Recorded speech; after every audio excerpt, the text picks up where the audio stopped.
channel. Yan. So, ngayon guys, no, share ko lang ng kaunti, no? I-share ko lang saglit yung ating live sa ating grupo, no? Sa ating groups. Yan, para may makapanood po, no? Saglit po, share ko lang to. Una sa aking newsfeed. Yan, sa aking newsfeed. Kayo din po, baka gusto nyong i-share, no? Sa inyong newsfeed o sa inyong groups, no? Paki-share din po. Yan. Okay, share natin sa ating groups. Yan. Okay. Okay. At saka pag-uusapan po natin, no, yung pag-amin po ng dating Pangulong Duterte na wala daw solusyon sa korupsyon, no? Pag-uusapan po natin yung mismong sinabi niya sa SONA, no? Na wala daw solusyon. Pagdating daw sa korupsyon, wala daw solusyon. Kasi ito daw ay endemic at hindi daw, kahit sinong tao daw, hindi daw ito kayang solusyonan. Sinabi po yan ng dating Pangulong Duterte. So atin pong itatopic yan at may resibo po tayo. Mismo yung kinuha natin dito ay yung kanyang SONA. No, yung sinabi po niya sa SONA. Yan. So, hindi po tayo mag-fake news. Ang sasabihin lang po natin ay ang buong katotohanan. Yan. So, yan po guys, no? Start na po tayo. Yan. Start na tayo. Yan.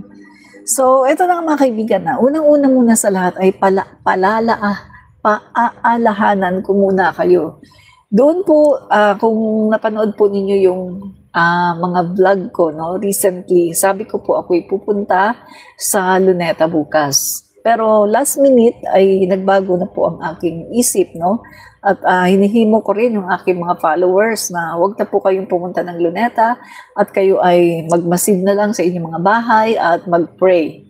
Kasi mga kaibigan, meron pong mga kumakalat ngayon, mga kaibigan, no, na mga pinapasa, no, sa GC na meron talaga na grupo ng mga desperado na mga tao na gustong iluklok yung kanilang pangulo na gusto. Na eto mga kaibigan, to mga desperadong tao na to ay talagang gagawin nila ang lahat ngayon ng kanilang magagawa. Kasi eto na mga kaibigan, yung pinakamalaking issue na pwede nilang sakyan. No? Eto na yung pinakamalaking issue na pwede nilang gamitin para talagang mangyari yung kanilang gusto na palitan ang ating Pangulo, ibagsak ang gobyerno at palitan ang ating Pangulo. So, kumbaga mga kaibigan, eto na yung pinakamalaking issue na pwede nilang sakyan. Eto na yung kanilang last chance. Eto na yung nakita nila na galit yung taong bayan patungkol nga po sa mga flood control projects na mga guni-guni. No? So, eto ngayon mga kaibigan ay sasakyan ng grupo na to para talagang gawin, no? Ito na, full force na sila dito mga kaibigan, no? At kasama na rin dito yung kanilang kaalyado na bansa na alam naman natin na nagbabayad sa mga influencers at mga vloggers nila. So, sama-sama na po sila, full force po sila bukas, no? At eto nga po, yung nababalita, no? At pinapakalat ngayon sa mga GC as warning sa ating mga kababayan na gagawa daw po, no, purposely gagawa ng gulo, iti-trigger yung ating mga kapulisan, at ang plano mga kaibigan ay maging ala Mindiola Massacre. Kaya nga mga kaibigan, yung plano ko, di ba, nagsabi pa ako sa aking mga followers, punta po kayo sa 21 sa Luneta kasi ito ay para suportahan natin yung ating Pangulo sa paglaban sa korupsyon, etc. etc. Di ba? Pero last minute po mga kaibigan ay nagbago po ang aking isip. Dahil dito po, no, merong mga text messages na ikinakalat ngayon mga kaibigan bilang warning sa ating mga kababayan na meron pong talagang mag-i-infiltrate mga destabilizer ng gobyerno at ito po mga kaibigan, gusto po nila maging ala Mindiola Massacre para isisi sa ating Pangulo, para lalong magalit ang mga Pilipino at ngayon ay magalit na rin sa ating Pangulo dahil siyempre sasabihin ay ino-oppress yung aming press freedom. May mga kailangan, may mga talagang mawala ng buhay, talagang maganon, no?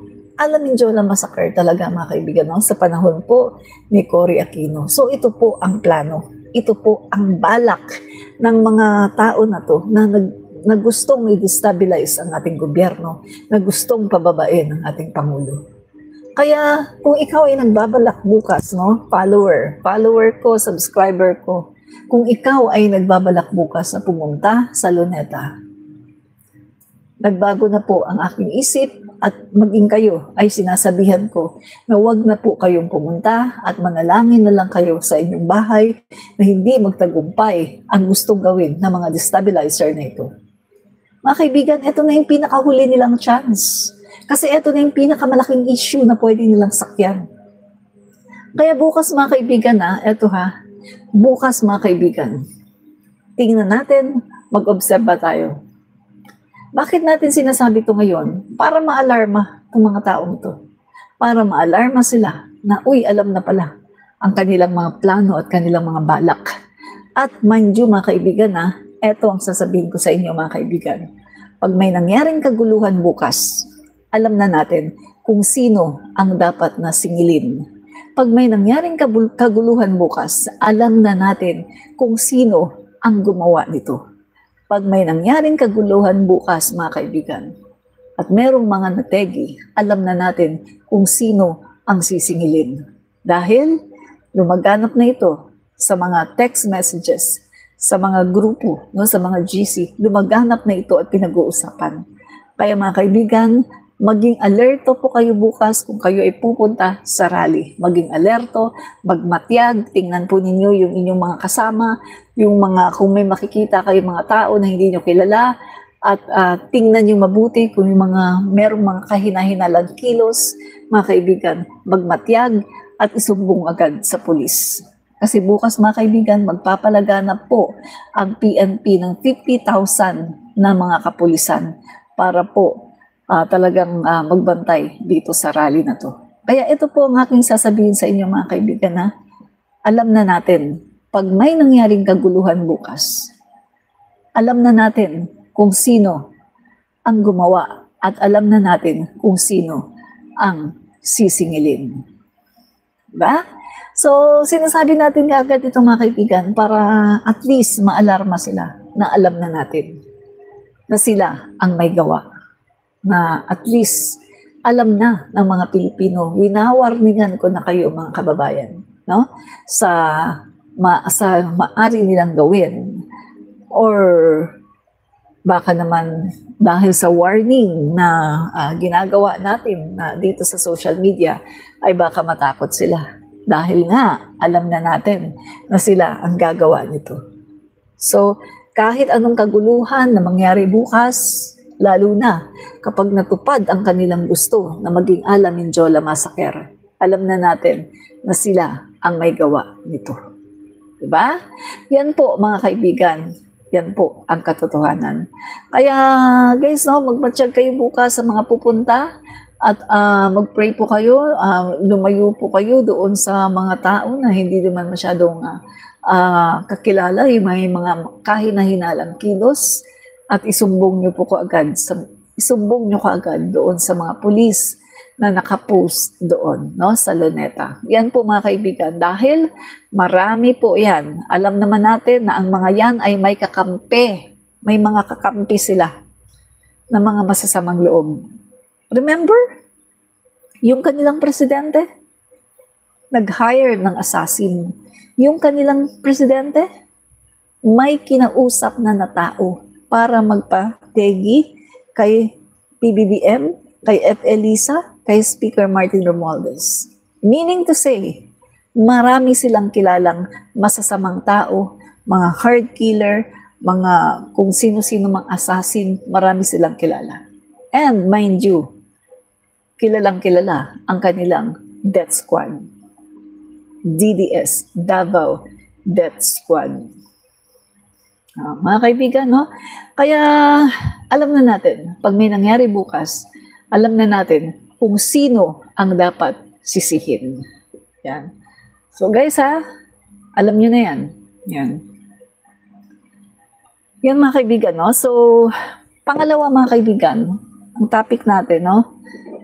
Ito pong pag-amin ni Duterte na walang sino man ang makakapag-solve ng korupsyon, no?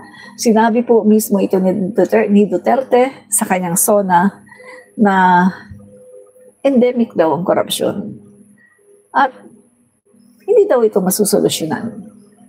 Kita mo na mga kaibigan, si Duterte po ay walang solusyon pagdating sa korupsyon. Hindi po niya kaya, ganun po siya ka-weak leader po si Duterte. Hindi po niya kaya, wala po siyang solusyon, hindi niya alam kung paanong gagawin para labanan ang korupsyon. Yan po si Duterte, isang weak leader. Weak leader, no? So, ito po mga kaibigan. Okay. Natin na, yung ating kinuha po natin ito sa kanyang SONA mismo, no? Sa kanyang 2021 SONA. Yan. So, po.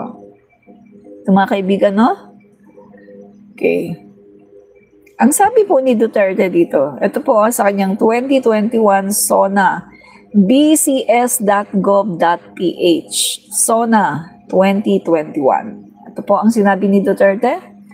But corruption, it's endemic in government. You cannot stop corruption. Nobody can stop corruption. Sabi po ni Duterte yan. Sandali, mga kaibigan, ano ba yung ibig sabihin ng endemic? Yan. So, yan natin ano bang meaning ng endemic? Yan. Kasi marami pa sa atin hindi alam ang meaning ng endemic. Yan. So, endemic. So, yung endemic, mga kaibigan, no? Parang kind of disease, no? Occurring within area or community. Parang malaria siya, no? Endemic, no? Mga kaibigan, na talagang nandyan talaga siya, no? Parang sakit, mga kaibigan. So, balikan natin ang sinabi ni Duterte. But corruption it's endemic in government. You cannot stop corruption.